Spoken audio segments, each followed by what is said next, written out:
What is up, you guys? It is your boy John here from Puma, Plow. Welcome back to another FELSBRUNN episode here on the PC. Do appreciate you guys clicking on the video. How's it going? And welcome in, guys. Today we're going to be using our little case tractor, at least for a minute here. We need to do some stumping after our last video where we cut those trees down and stuff. You know, we didn't really cut them down. I guess we brush chippered them down.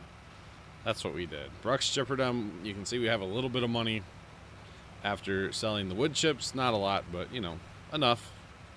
40 grand's really not much at all in this game, but hey, that's okay. That is okay. All right, so we need to get ourselves a stumper on board, and we're just going to lease it because, well, we don't really need it for very long, you know? Like, just those few trees we cut down, then we're done. So, not a big deal, not a big deal. But that's what we're going to be working on, and as well as the harvest. The combine is rolling currently. We did get, what was it, 3 to 4 loads up the hill. I can't remember which. I did finish it off screen, obviously. Didn't show you guys all of it because the hill climb, even with the 8R, was a grind, okay? It was an absolute nightmare of a grind. But that's okay. So, guys, I had an interesting thing happen last night, and sorry if you can tell I have a little bit of a sore throat today. I've kind of avoided making videos like all day because I'm like, this is one of them days when you just don't feel good. I think I just slept with my mouth open last night. That's why I have a bit of a sore throat. So hopefully everything's good for my stream tonight. But anyway, bit of an interesting story last night. I was in my house with my parents, chilling in the living room, trying to decide what we were going to have for dinner kind of thing. My dad was talking about running to Walmart. It's very typical around here. Ooh, all right, don't know what we get. Cool. All right, good talk.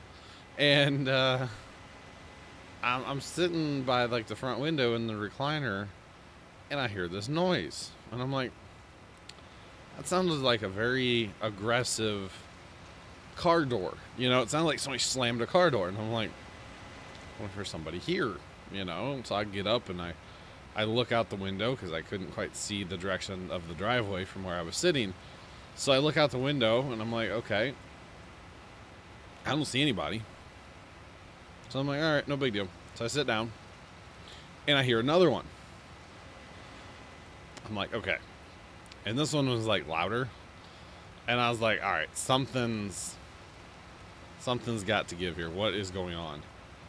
And so I went to my front door the second time, and instead of just looking kind of out of my house to the right, I looked out of my house to the left as well, and I saw a cop car sitting in my street, a couple houses down on the other side. I'm like, oh, that's really strange, with his lights on too. And I'm like, nothing ever happens on my street, so like, what is going on? And I kind of, from my front porch, I kind of look past the cop car a little bit. And the next house down, sitting in the driveway, is a car that is on fire. The front end of this car, the engine compartment, was on fire. It was on fire. So I kind of like only, you know, cuss a few words and yell at my dad. He comes out and he goes, go get your phone and get your coat. So he comes back in the house. I grab my phone, I grab my coat, throw it on real fast. He grabs his coat, throw it on, and we kind of go meandering outside. And come to find out, like, well, the first thing I did was actually go over to my buddy Casey's house and beat on his door trying to get him outside so he could see it, you know. There was PD on scene. Otherwise, I would have run down there and tried to, like, not help, but get people away from it. Because, you know, you're not going to put out a car fire with a garden hose, okay? But PD was already on scene, so I knew I didn't need to call it in. And I knew that I really wasn't needed down there to, you know, assist in any way. Let's be honest. I was better just to stay out of the way. So that's what we did. So it ended up being my dad, the people across the street from Casey, myself. And we're all just kind of standing around watching. And all of a sudden, I mean, there was like no fire trucks. And no fire trucks, and no fire trucks, and no fire trucks. And then all of a sudden, my street was full from end to end. There was 3 ambulances and no less than 10 fire trucks. I didn't actually see them all, I don't think. but usually when they tone out something like this, it's like 10 fire trucks. Like I said, 3 ambulances, like 10 fire trucks responded to my street for a vehicle fire. Because when they initially called it out, it actually was not the people that called it out. This is by far the dumbest thing I'm about to say. Like, honestly, this is so stupid. The people whose car it was, okay, they didn't, okay. One of our other neighbors, I think, was out for a walk or out for a drive, happened to see sparks shooting out from the underside of the hood of a car. So he stopped, went and beat on the door and said, hey, your car's on fire. So somehow within a couple minutes, so we'll call that the center house, okay? So the center house is where the fire was. The house to the left of them, which is a guy, the house to the right of them, which is an older couple, the guy from the older couple ended up outside, and they were trying to put the car out with the garden hose. And they refused to call 911. Okay, so somewhere along the line, I think the people across from Casey, I think they were trying to leave, and they started yelling down like, oh my God, are you guys okay? Do you need help? Blah, blah, blah. And they just kept going, oh, we got it. And he's yelling down like, did you call 911? They're like, no. And so he's like getting frustrated because he's like ex-military and, you know, responsible human being. And he's getting like annoyed that like they didn't call it in. And so he just grabs his phone and he calls it in. Well, when he called it in, I guess in him describing things, because, okay, imagine a 2-car long driveway. So you can park one car and then another car behind it, okay? That's what their driveway is. It was the car closest to the street. However, it was within a few feet of another vehicle. So when they called it out, I guess the little miscommunication there that 911 or dispatch, whatever, thought it was threatening a structure. Now, it could have. There was a little bit of breeze blowing the smoke that way. What it was really threatening in the short term was another vehicle, which if that vehicle would have gone up, it would have threatened the house. Definitely would have burned that house down. So, oh hell, combine's full. He can set a minute. We're almost done with this adventure here. So I did actually post a picture of the car on fire on my Instagram. It's not the best picture, but it's what I could get at the time. I didn't really want to get too close to a burning car because, you know, dangerous and stuff. But so when they called it out, the initial call out was a vehicle fire threatening a structure, meaning the house. So that's why they sent what they did. And obviously nobody knew if there was somebody inside the car or whatever. That's why they sent 3 ambulances. Like, it was, I mean, and for just like the firefighters, just in case they would get hurt fighting a fire, say it was a house fire, they could get hurt. So it was quite the evening on my street. Let me just put it that way. There's a stump in here somewhere. There we go. It was quite the evening on my street. My quiet street normally was not so quiet last night at all. It was kind of weird and kind of amusing all at the same time. Of course, you do feel bad for the person whose car it was because now they're, well, out of a car. So come to find out, we're pretty sure that the first explosion that we heard was the battery. Okay, we're pretty sure it was the battery. Second explosion would have been the front left tire. And the third explosion was the front right tire. And I actually have video of the front right tire blowing out. I was rolling video just kind of from a distance, and you can see it, and you can see like a big puff of black smoke come out with it right as it blows. So yeah, it was very interesting. So come to find out, the first guy, because I after the fire was out, I walked down the street because I don't necessarily know the people's who like house it was, but I know a couple of the people down that way. I mean, we're only talking like 4 doors down from me or something, 3 doors down. Be a good band name. We're only talking a couple doors down, so like the house directly across the street from it, I know that guy. We've known each other for a long time. I wouldn't say we're buddies, but I know the guy. You know, we'll wave at each other and talk to each other occasionally. And so I walked down there to kind of talk to him, and come to find out, the first neighbor that initially saw it, which lives like up past my house, like the other direction. That's why I say he was either out for a walk or out for a drive. I don't know which. But he was actually worried about, we'll call it house number 1, like to the left of the house with the fire, the house that, you know, had the fire. He was actually afraid that guy was going to hit him for saying, hey, dude, we need to call 911. We need to get some help here. He was afraid he was going to get hit by the guy. So he just backed off and went home as there's a car burning because he didn't want to get hit. It's like, how stupid. Not the guy that, you know, was fearing, because I understand that. Trust me. If you know this guy, like, we have a nickname for him in the neighborhood, and that's all I'm going to say. I'm not going to say what the nickname is, but he's definitely kind of a known person to the criminal justice system, shall we say. Okay? Just, you know, that's all you guys need to know. He is known to the criminal justice system for sure. And it's just kind of funny that I'm moving my mouse all crazy. I'm trying to fix my wire for my mouse. Yeah, so he was afraid of that guy like hitting him, so he just kind of backed off and went home. It's like, oh my god. So I talked to so many of my neighbors last night, because of course when your street gets full of like 10 fire trucks and ambulances and cops, and I mean the fire chief was here last night. Like, he parked in one of the neighbors' driveways. Like, it was real. It was real. It was crazy is what it really was. So that's my little fun story about a car fire. I do have some video of it. Like I said, I don't know that I would actually post the video of it, because you see things that you guys don't need to see, like names on the sides of fire trucks and probably some addresses on mailboxes and stuff like that. So you guys don't need to see that necessarily. I may do a little bit of editing and pull some frames out of said video and post those as like pictures. I could do that. I would have to review my footage and, you know, really look at it, make sure, do some editing, whatever. But like I said, I did post a picture on the Instagram. Of course, by now, by the time this video comes out, it's old news on there, but it's still on there. It's crazy.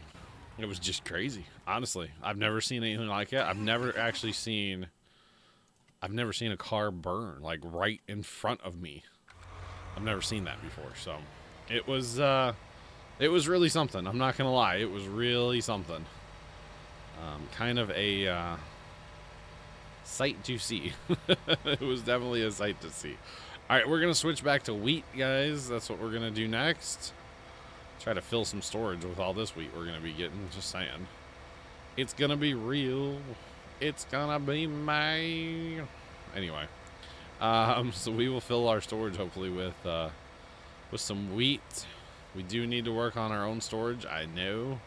Got a lot of things I need to accomplish on this map. I feel like my progression's been a little slow, but I also haven't been playing this like not while recording. And that's where the progression really comes from on maps, is playing kind of in between recordings. So I'm gonna maybe try to start doing a little bit of that. Like today, this is the only video I'm recording, so I can play ahead the rest of the day kind of on this map. Or not the rest of the day, it's like way late in the day already because I'm a slacker, but you know what I'm saying. You know what I'm saying, right? Like I said, I woke up kind of not feeling good, so I was like, I'm gonna take it easy and not record. Probably what's going on, actually, and this is gonna sound really strange, kinda, not really. I'm very sensitive to smoke. I'm very like my lungs and stuff is very sensitive these days. Ever since I hate telling the story because it makes me sound so stupid. I just didn't think of it, but when we were painting our disc, which is actually in the On the Farm series on this very YouTube channel, many of you probably know where I'm going with the story, but there was one day, it was well, you know what, it was an evening, it wasn't even a day, it was like a whatever evening of the week, I don't remember, probably like a Wednesday or something, Wednesday evening, and we went to the farm, and I painted like the frame and a bunch of the other stuff all at the same time. I used like 4 shaker cans that night, or within a not too long of a time period, you know. And I didn't have any kind of mask, respirator, or anything on. I was inside the shed, obviously. It wasn't airtight per se, but it was not well ventilated. And yeah, I could, ever since then, I can feel things in my lungs that I never felt before.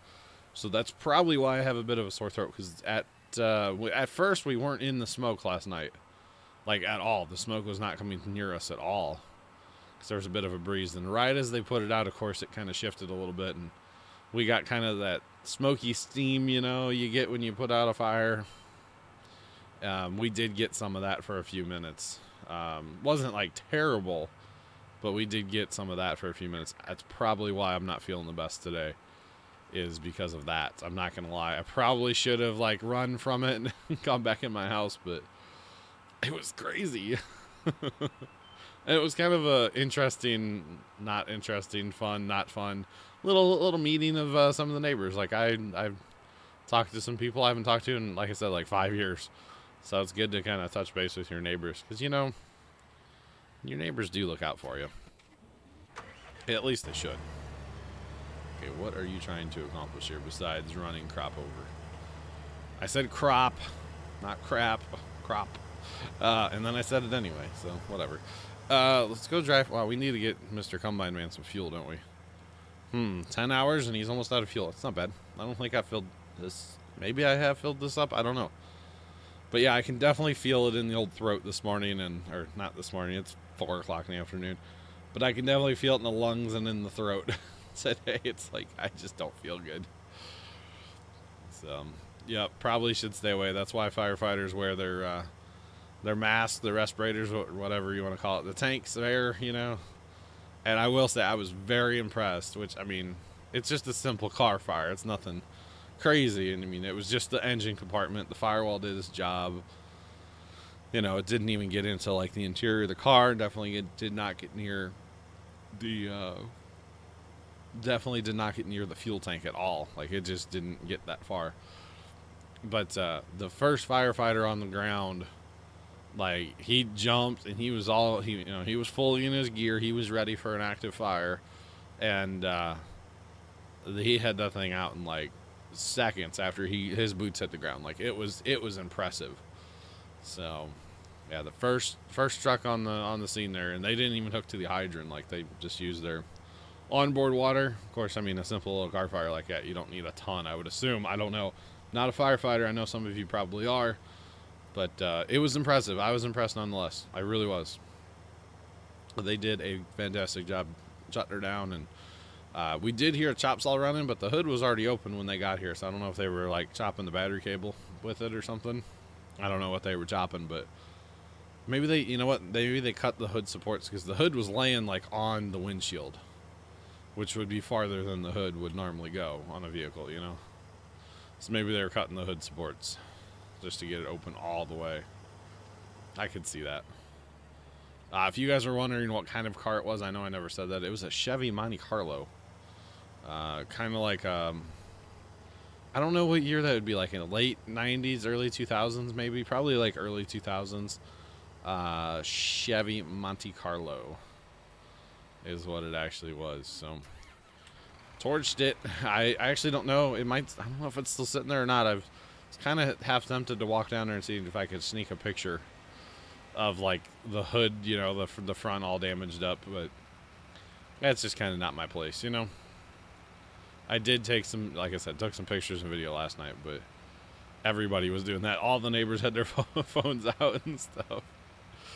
I was definitely not the only one. But yeah, it's all good. It was crazy though. It's crazy. I'm kind of bummed I missed it on my scanner, because you guys know I listen to Scanner like a lot, and I missed the tone out on my own street. Like, totally missed it. I was kind of bummed. So my sister, there's a Facebook for our scanner kind of thing. Like, people will go in there and like, hey, there's a motor vehicle accident on XYZ highway. Use caution in this area and stuff like that. And they put it on there like, vehicle fire this street. Units responding, all of them. I mean, that's basically what it was. It was so many fire trucks. But the other thing you have to remember is I don't live in a volunteer fire district. I live in a paid, taxpayer-supported, you know, fire district or whatever you call it. Like, we have city fire trucks, there's county fire trucks. And then, of course, they have mutual aid with a bunch of the other smaller towns in the county as well. You know, there's lots of towns within the county, and most of the little towns have their own fire department too. And of course, if something's really bad, like entrapment or something, I've actually seen And actually, I looked this up on YouTube. I'm not going to like tell you how to find it, but I did look it up on YouTube. There was an apartment fire some years ago here in our town, and there were actually people trapped. It went to a 3-alarm like really, really fast. Like it was 1 alarm instantly when they heard there's people trapped. They went 2 alarm, and then the fire was pretty nasty, so they did go 3 alarm. I believe it went 3 alarm. It definitely went like 2nd alarm, but I think it went 3 alarm. And there were fire trucks coming from other counties. Let me just put it that way. I was trying to figure out how to word that. There were fire trucks coming from other counties. Dad and I happened to be coming home from the farm that day, and we're like, oh, there's a lot of fire trucks. Oh, there's fire trucks from other counties here. We're like, what the heck is going on? And it was like, you know, on the news and stuff, of course.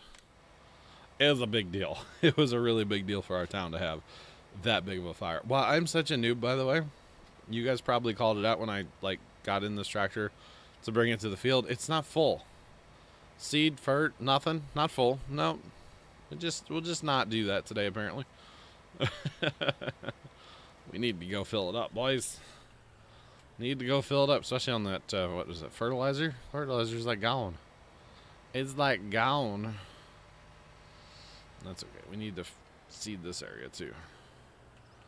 I know this, it's because of the guardrail, I'm assuming that stuff doesn't like this corner as much as it probably should. But, you know, that's okay. That is okay. Alright. We'll do a little whoop-de-doo this way and a little whoop-de-doo that way.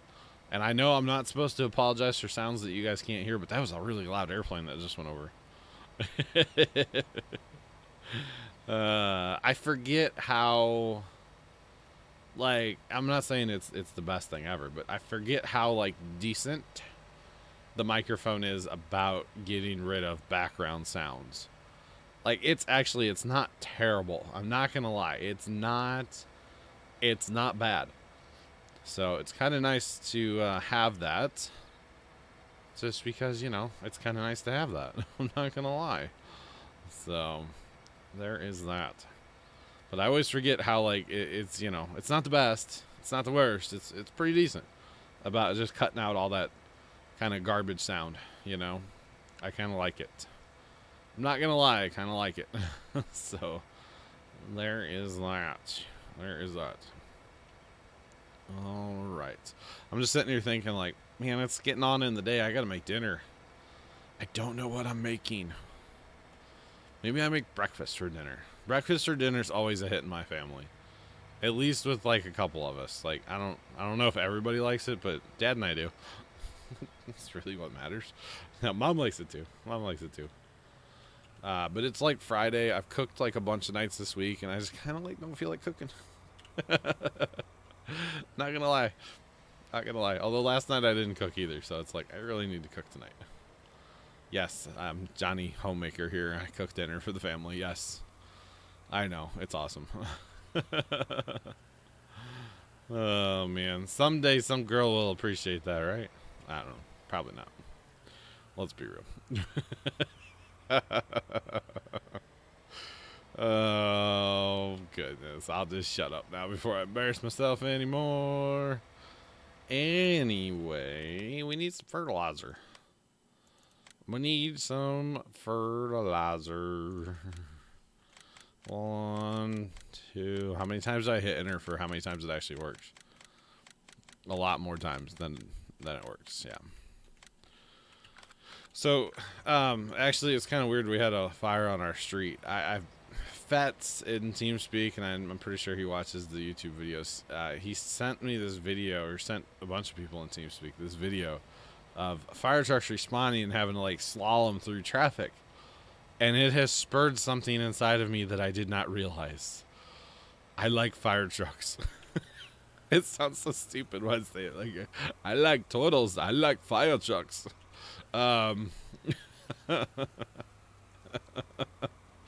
But, yeah, so I've been watching the past couple of nights. I've been staying up way too late watching fire truck videos. And then I found fire videos of just firefighters fighting fires. And it's like, oh, this is so cool. And then I found videos of them running drills using like tankers and the little kiddie pools and pumping from one to the next, and I was like, oh, this is really cool. I like that. I gotta watch more of this. I've become addicted to watching fire related videos. Yeah, it's bad. But it's fun. I mean, it's fun. We've always had, like, you know, good fires at the farm and stuff. We've burned a lot at the farm. I mean, not something to be proud of, but we've burned a lot. We've burned a lot. I can't tell you how many trees we've cut down in the family and hauled down there and burned them up. What are we? It's the cedar.